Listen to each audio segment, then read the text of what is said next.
What's up, Outliers? Quick market update for us. We have three things on the agenda. I'm going to take a look at the FOMC meeting coming up tomorrow, what the probabilities are looking like and kind of what we might expect. Then I'm going to talk a little bit about Chewy because somebody asked me to take a look at the options chain there. And then we'll take a cursory overview of GameStop and see if anything interesting is peeking up in there. So let's get started. What's going on with the broad market? Well, it seems like we are still expecting this rate cut. I can see that across all the different indices. The S&P 500 just hit new all-time highs.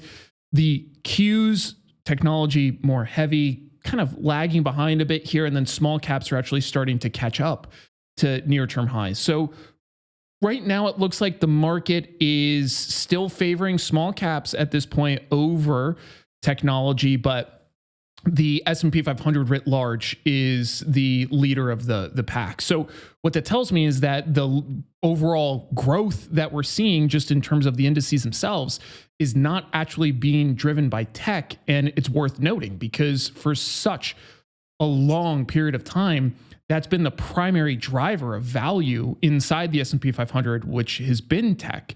Now, as we're looking at it, we can see XLB, so things that are starting to look at rate cut lifting their markets.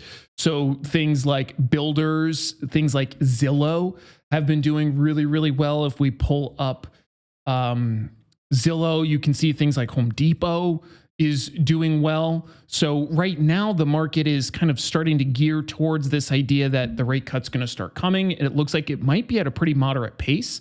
So you can see real estate is coming up into highs. So all in all, there's still that internal rotation within the S&P 500.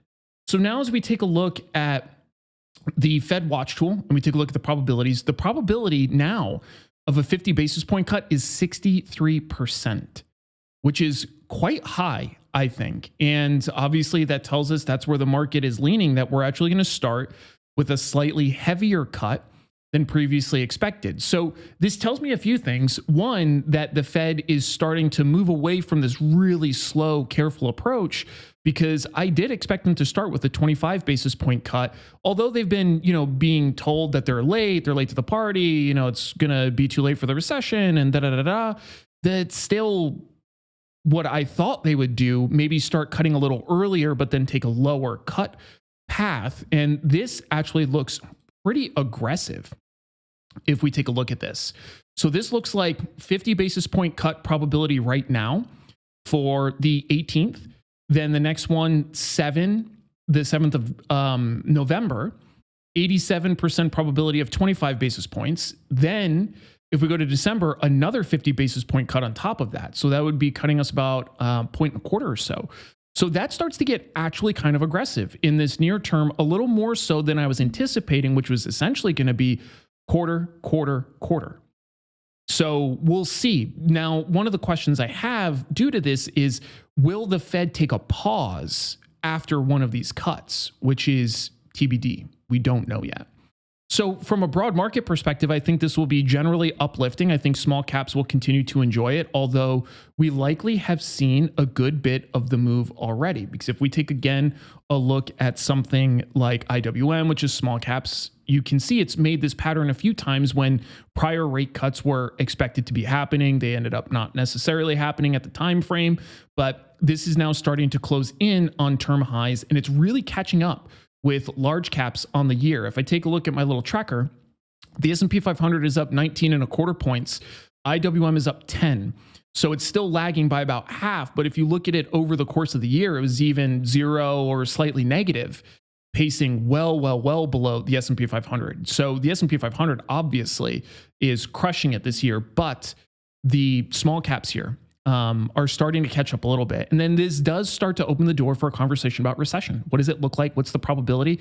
We actually looked at this a little bit on the live stream yesterday, and the probabilities for a recession sometime in 2025 are not insignificant. So I think it's something that traders need to be preparing for, not the doom and gloom style, all the world's crashing down, but definitely have to have a plan in place. Otherwise, it's easy to get caught offsides.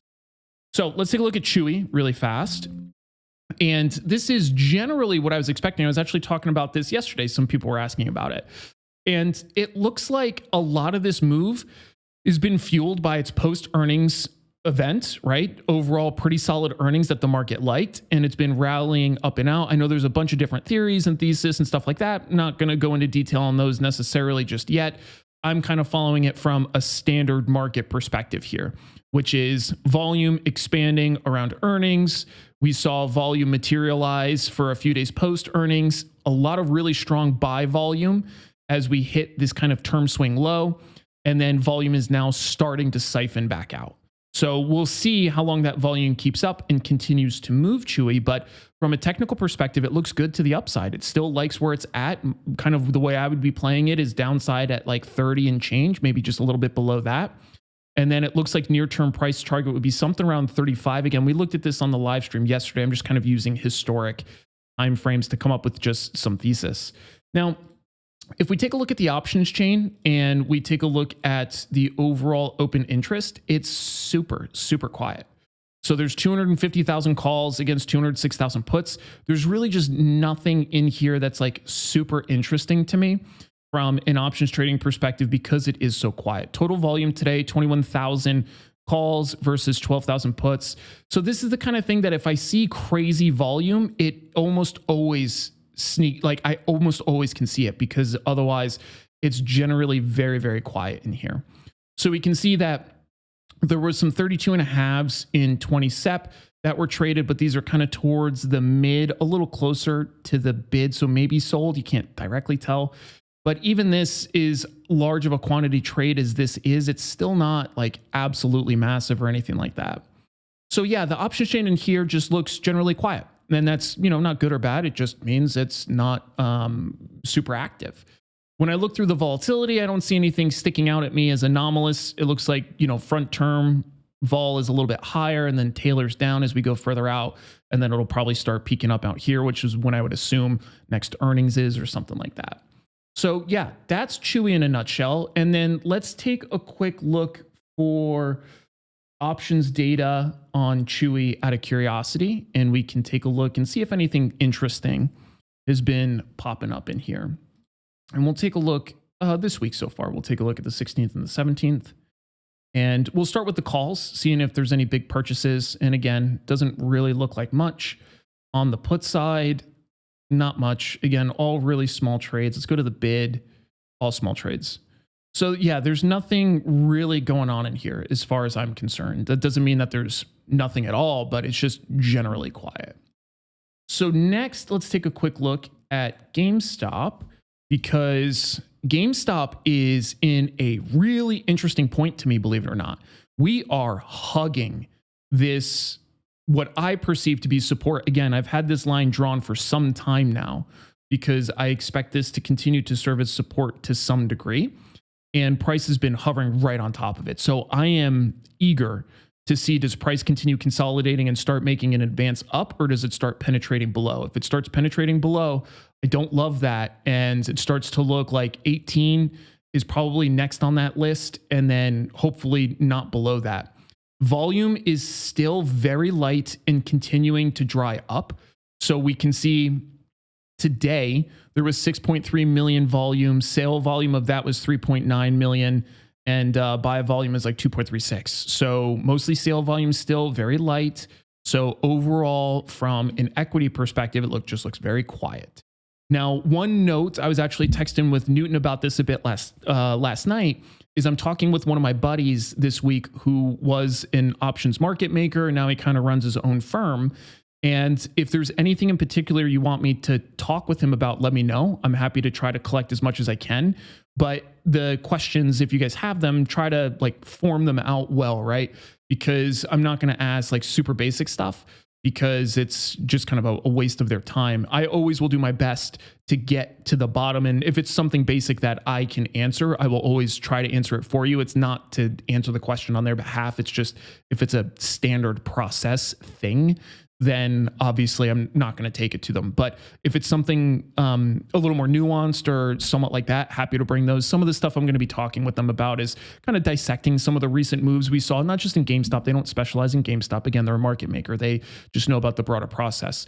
But we can learn a little bit about some of the recent moves. I'm actually very interested to understand some of their hedging activities. So yeah, that's kind of the direction I'm taking it, but happy to serve as a conduit for other folks. That's a big part of what I try to do. So let's take a look at the options chain, and let's take a look at the total open interest.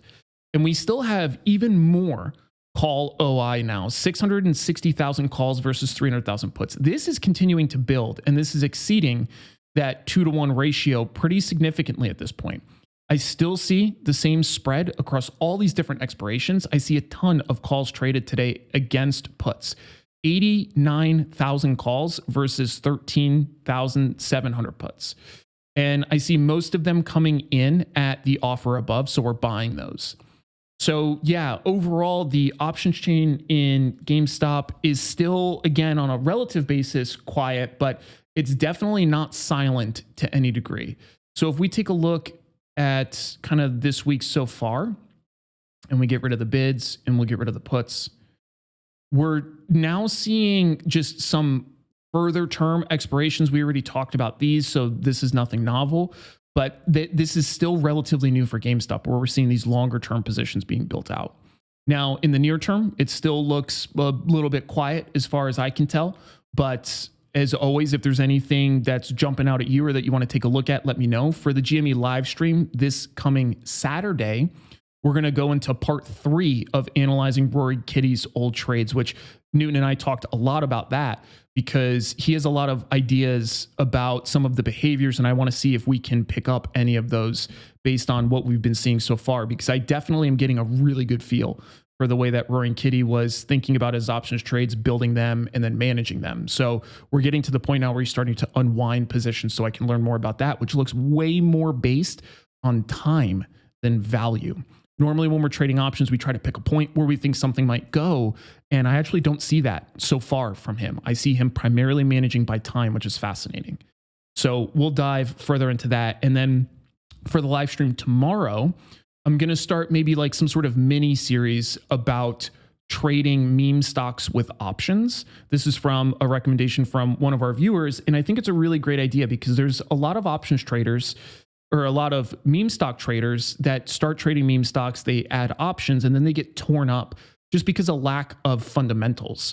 So the goal is to use that as an opportunity to talk a little bit about the specific profit mechanisms, how to think about them a little more appropriately, I think, at least to structure ideas that might be more representative of the thesis rather than just getting burned by buying cheap out of the money options that decay away in front of your face. So that's what's coming up. As always, let me know if there's anything we should take a look at. Be an outlier. I'll see y'all later.